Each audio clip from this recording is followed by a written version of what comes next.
Aqueles que me desejam a morte é um longa-metragem de 2021, dirigido por Taylor Sheridan, baseado em um livro de 2014, escrito pelo Michael Corta. Acompanhamos a história de Hannah, uma bombeira traumatizada pelo fracasso da última missão, e que acaba se encontrando com Connor, um garoto de 12 anos que está sendo perseguido por 2 assassinos.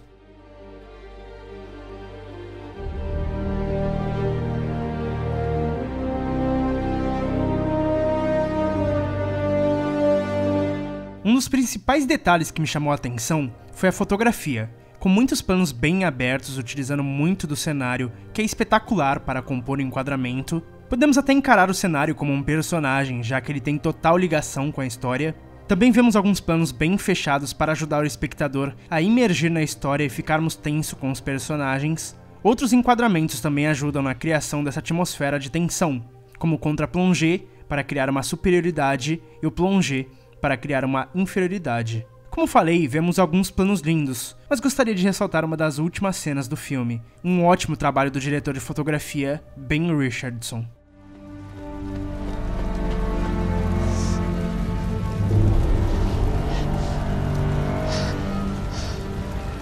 Um dos maiores problemas que enxerguei no filme é a edição.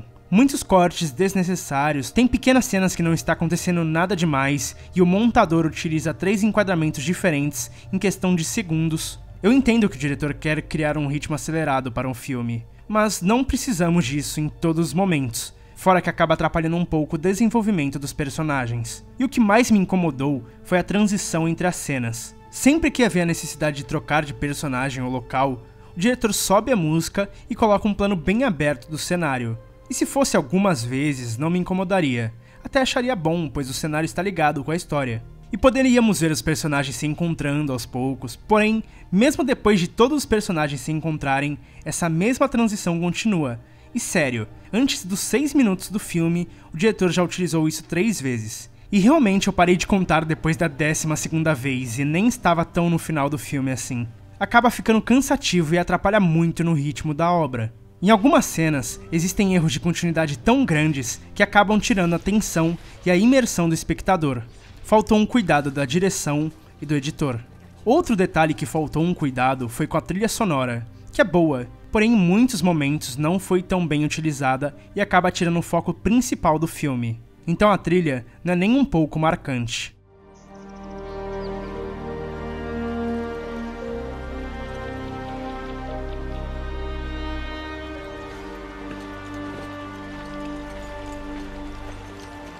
O roteiro do filme é um pouco confuso e indeciso. Não se define se quer um filme misterioso que só descobrimos as informações no final, ou se entrega tudo de uma vez para o espectador. Fica nesse meio e acaba não funcionando muito bem, porém tem suas qualidades. A personagem da Angelina Jolie é misteriosa, insana, com um passado que ainda machuca. É uma personagem interessante, mas o roteiro acaba estragando um pouco do potencial dela, entregando o que aconteceu no passado muito cedo no filme, tirando toda a surpresa do espectador, que já consegue fazer a ligação do restante da história. Os antagonistas são bem interessantes também.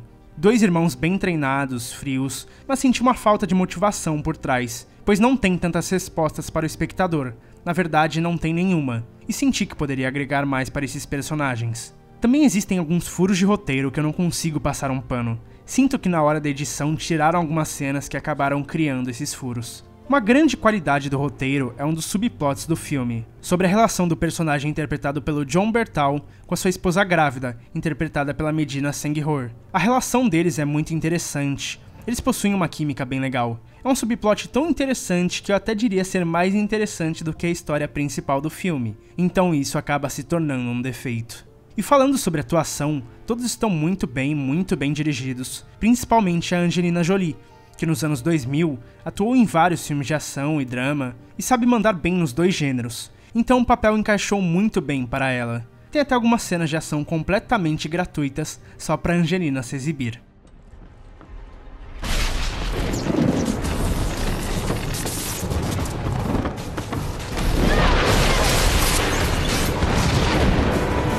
A direção de arte também funciona muito bem. A personagem da própria Angelina sempre está de azul, cinza ou marrom escuro, cores que lembram a tristeza que ela não consegue superar. Já os assassinos sempre estão com roupa de alguma profissão, pois é assim que conseguem chegar até as vítimas. Mas não gostei tanto da maquiagem em alguns momentos que acabou me tirando um pouco da imersão também. É estranho ver o diretor Taylor Sheridan cometendo erros tão bobos, já que ele é um baita roteirista. Escreveu A Qualquer Custo e Sicário, e também já dirigiu o ótimo Terra Selvagem. Aqueles que Me Desejam a Morte é um thriller que tem suas qualidades e tinha um grande potencial de ser um new western memorável, mas não funciona tão bem por conta da premissa inexistente. Com uma baita fotografia, uma montagem fraquíssima, um roteiro confuso mas com boas atuações, Aqueles que Me Desejam a Morte acaba se tornando uma obra ok, que se não tivesse algumas cenas, seria um filme totalmente esquecível. Caso queira ver o que eu estou assistindo, me siga no Letterboxd que está na descrição. Caso tenha gostado do vídeo, deixe seu like. Caso não tenha gostado, deixe um dislike e um comentário do que eu posso melhorar. Um abraço e obrigado por assistir.